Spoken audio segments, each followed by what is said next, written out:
Hello friends, welcome back to my channel. मैं हूं आपकी फ्रेंड वर्षा। फ्रेंड्स, आज की इस वीडियो में हम बीएड एंट्रेंस एग्जाम के जीके के प्रैक्टिस सेट के डिस्कस करेंगे। तो चलिए फ्रेंड्स, वीडियो को स्टार्ट करते हैं।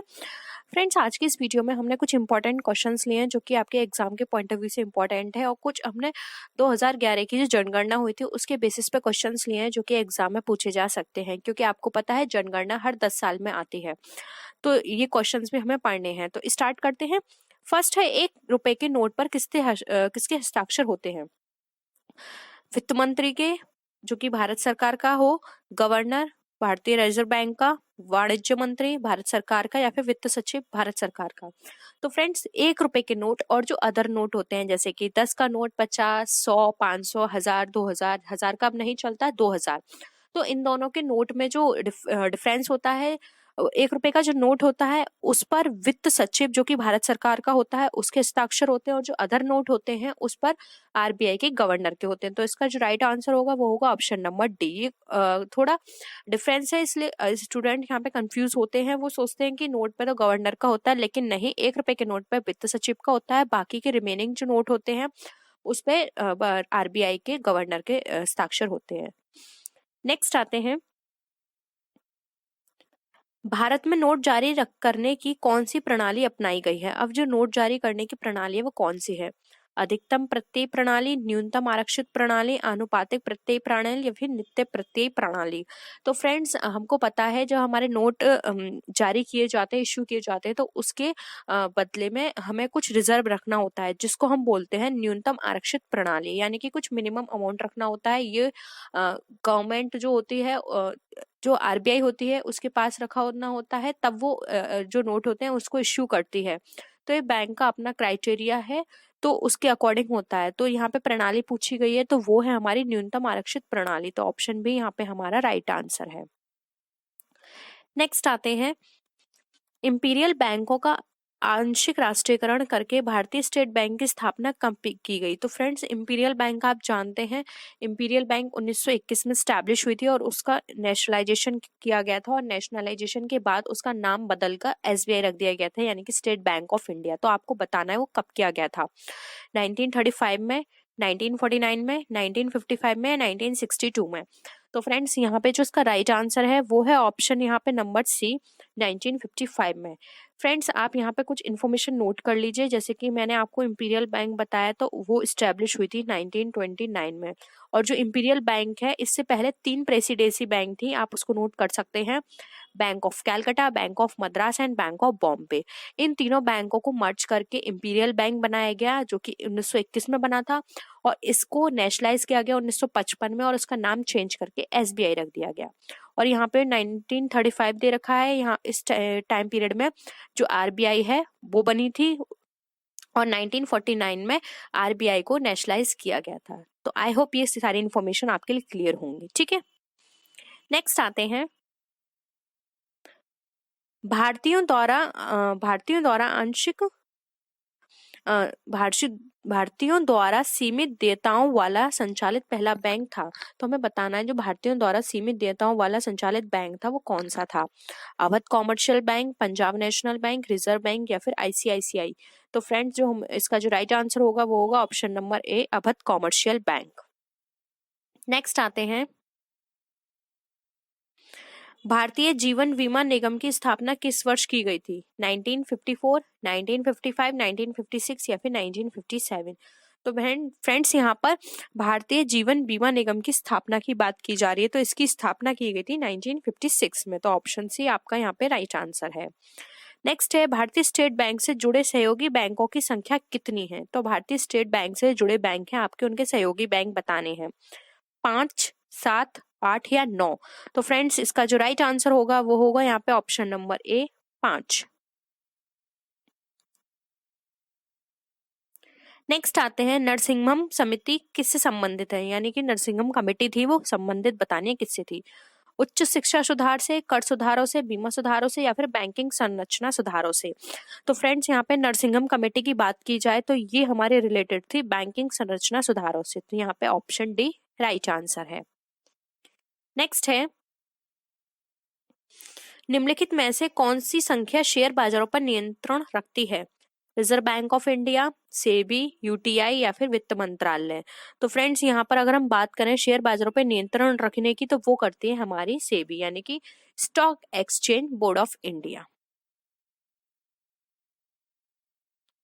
नेक्स्ट क्वेश्चन पे आते हैं। देश में कृषि एवं ग्रामीण विकास हेतु वित्त सुविधा उपलब्ध कराने वाली सर्वोच्च संस्था कौन सी है? नाबार्ड, क्षेत्रीय बैंक, भूमि विकास बैंक या फिर सहकारी बैंक।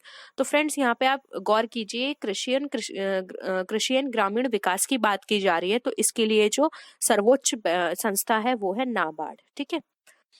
नेक्स्ट है, नाबार्ड की स्थापना कब की गई थी? फ्रेंड्स ये दो क्वेश्चंस बहुत इंपॉर्टेंट है, पूछे जाते हैं, तो आप याद रखें नाबार्ड की स्थापना 1980 में, 1981, 1982 या फिर 1983। तो फ्रेंड नाबार्ड की स्थापना की गई थी सन 1982 में। तो ऑप्शन सी यहाँ पे आपका राइट आंसर है।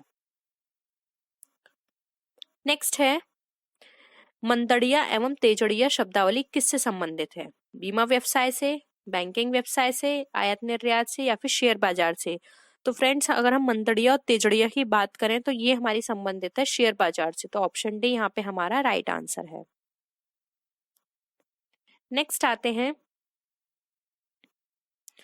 टोक्यो स्थित स्टॉक एक्सचेंज का नाम। फ्रेंड्स कई बार हमारे देश के साथ साथ दूसरे देश के जो स्टॉक एक्सचेंज है उनका नाम भी एग्जाम में पूछ लिया जाता है।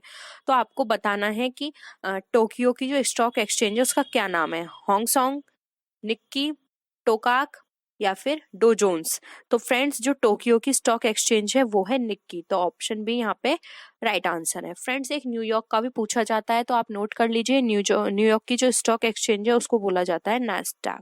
ठीक है, नैस्डैक। और यहाँ पर आपको पता होना चाहिए इंडिया की जो सबसे पुरानी सबसे पुरानी जो स्टॉक एक्सचेंज है वो है हमारी इंडिया की बीएसई। ठीक है, और इंडिया के अंदर दो मेन है, बीएसई एंड एनएसई। बीएसई की फुल फॉर्म होती है बॉम्बे स्टॉक एक्सचेंज, एनएसई की फुल फॉर्म होती है नेशनल स्टॉक एक्सचेंज। ठीक है, और सबसे पुरानी कौन सी है?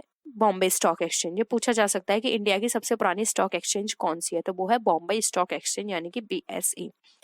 नेक्स्ट है, वर्ष 2011 की जनगणना के अनुसार भारत की कुल जनसंख्या कितनी थी? फ्रेंड्स यहाँ पे ध्यान दीजिए, 2011 के अनुसार है, और लास्ट जो हमारी जनगणना हुई है वो 2011 में हुई है, क्योंकि 10 साल बाद होती है, अब होगी 2021 में। ठीक है, 1.21 अरब, 1.04 अरब, 1.24 अरब या फिर 1.25 अरब। तो फ्रेंड्स अगर हम बात करें 2011 की जनगणना के अनुसार, तो उस टाइम हमारी जो जनसंख्या थी वो थी 1.21 अरब। तो ऑप्शन ए यहाँ पे हमारा राइट आंसर है। नेक्स्ट है, भारत में पहली नियमित जनगणना कब प्रारंभ हुई? 1872 ईस्वी में, 1878 ईस्वी में, 1881 ईस्वी में या फिर 1890 ईस्वी में।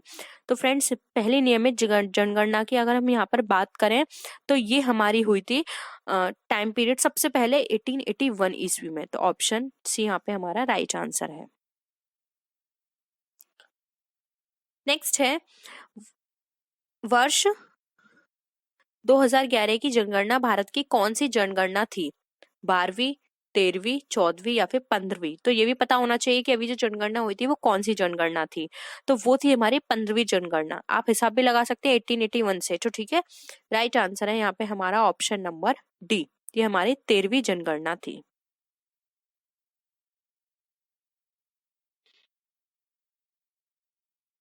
नेक्स्ट आते हैं, भारत में जनसंख्या विभाजक दशक किसे माना जाता है?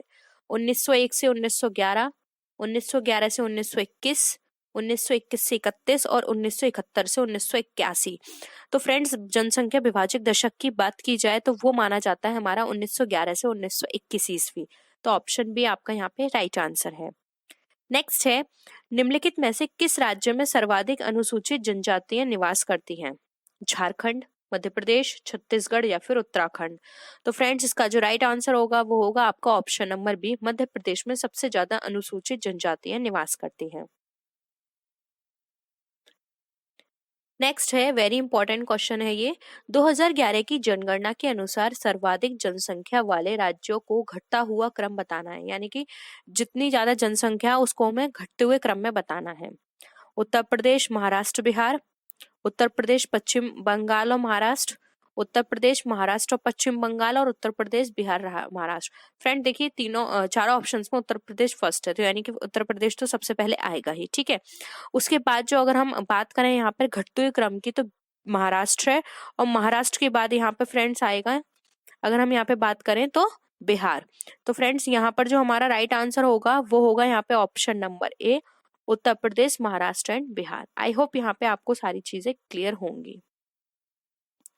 नेक्स्ट आते हैं 2011 की जनगणना के अनुसार सबसे कम जनसंख्या वाले राज्यों को बढ़ता हुआ क्रम बताना है। अब आपने घटता हुआ बताया था, अब आपको बढ़ते हुए क्रम में बताना है।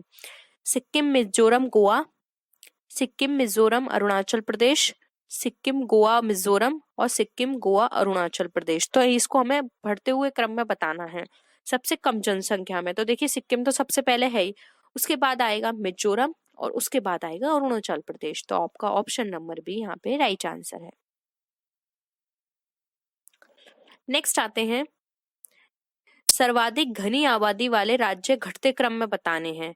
ऑप्शंस नहीं पढ़ेंगे फ्रेंड, डायरेक्ट आंसर पे आते हैं। तो सर्वाधिक घनी की बात की जाए तो बिहार है पहले, फिर पश्चिम बंगाल है, और उसके बाद केरल है। तो ऑप्शन सी यहाँ पे आपका राइट आंसर हो जाता है।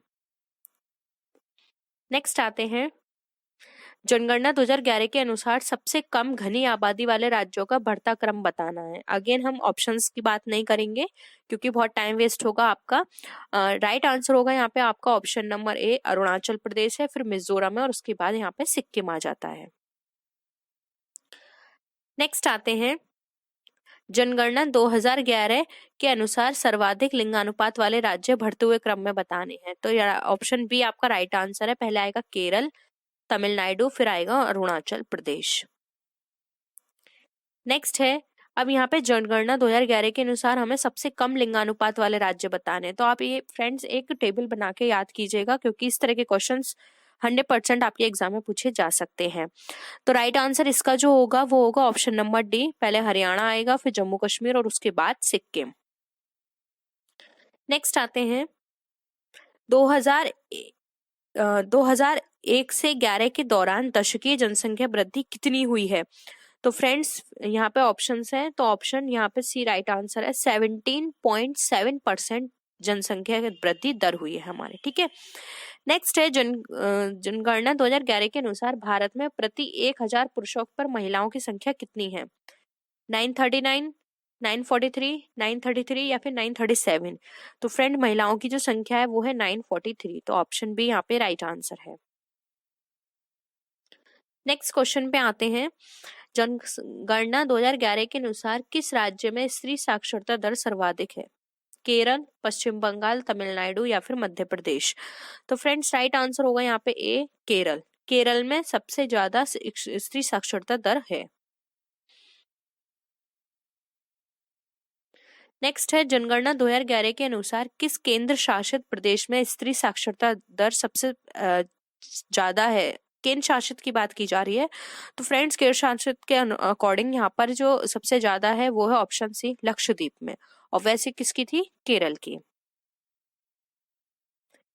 नेक्स्ट है जनगणना 2011 के अनुसार किस राज्य में स्त्री साक्षरता दर सबसे कम है। अब यहाँ पे कम की बात की जा रही है। तो फ्रेंड्स अगर हम कम की बात करें तो सबसे कम 2011 के अकॉर्डिंग है राजस्थान में। तो ऑप्शन डी राइट आंसर है।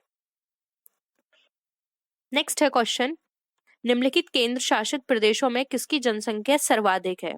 अंडमान एंड निकोबार, दिल्ली, दादरा एंड नागर हवेली या फिर दमन एंड दीव। तो ऑप्शन बी राइट आंसर है जो कि है दिल्ली। इसकी जनसंख्या सबसे अधिक है। नेक्स्ट है क्षेत्रफल की दृष्टि से भारत का सबसे बड़ा जिला कौन सा है। ठाणे, लद्दाख, नॉर्थ ईस्ट या फिर आगरा। तो फ्रेंड्स अगर हम वहां पे बात की जाए क्षेत्रफल की दृष्टि से तो लद्दाख सबसे बड़ा जिला है यहाँ पे। तो ऑप्शन बी राइट आंसर है। नेक्स्ट है एंड लास्ट है आज की वीडियो का, जनसंख्या की दृष्टि से भारत का सबसे बड़ा जिला कौन सा है। ठीक है, यहाँ पर अगर हम बात करें सबसे बड़े जिले की तो वो है हमारा ठाणे। तो ऑप्शन ए राइट आंसर है। आई होप फ्रेंड्स आज के क्वेश्चंस आपको क्लियर होंगे, आपको कुछ सीखने को मिला होगा। किसी भी तरह का डाउट हो तो आप नीचे कमेंट सेक्शन में बता सकते हैं, और अगर आप कोई क्वेरी हो या फिर कोई सजेशन देना चाहते हैं तो आप नीचे कमेंट सेक्शन में जरूर बताइएगा। आप मुझे सोशल मीडिया पे भी फॉलो कर सकते हैं और अपनी क्वेरी वहां भी पूछ सकते हैं। तो फ्रेंड्स नेक्स्ट वीडियो में हम फिर मिलते हैं आपसे और अच्छी वीडियोस के साथ। तब तक के लिए बाय बाय।